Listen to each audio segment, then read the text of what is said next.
My name is Scott Miller. One of the things I do in this work around domestic violence is work with men who are typically court-ordered into a program to hopefully become nonviolent with their families. And I've been doing that work for 14 years.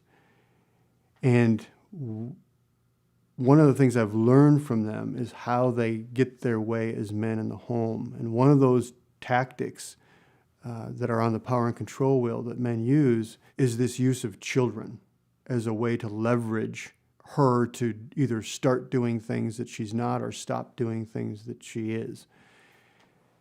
This use of children is as I've said, really linked to her desire to be these children's mother, the love that she has for them.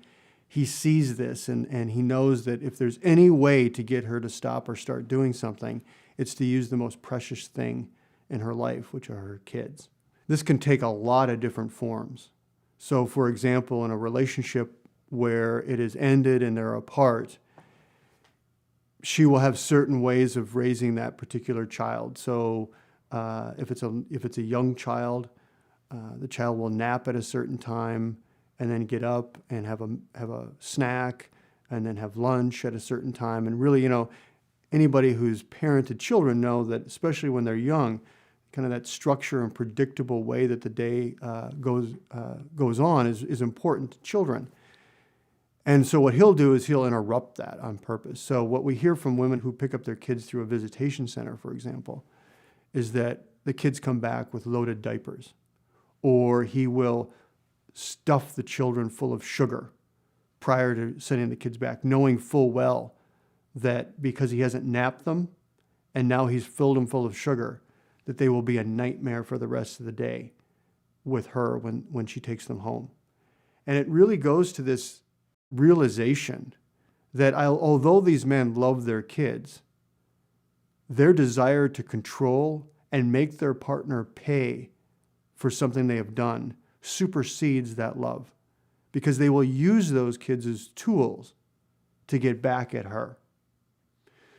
In another instance, you might have a father who says to the mother of these children, "If you leave me, if you don't do what I say, I will take your children and you'll never see them again."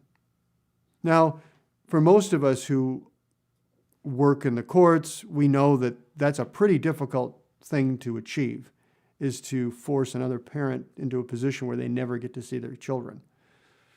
But because he always gets his way in that home, she's come to understand that this is a real possibility, that he can actually achieve this.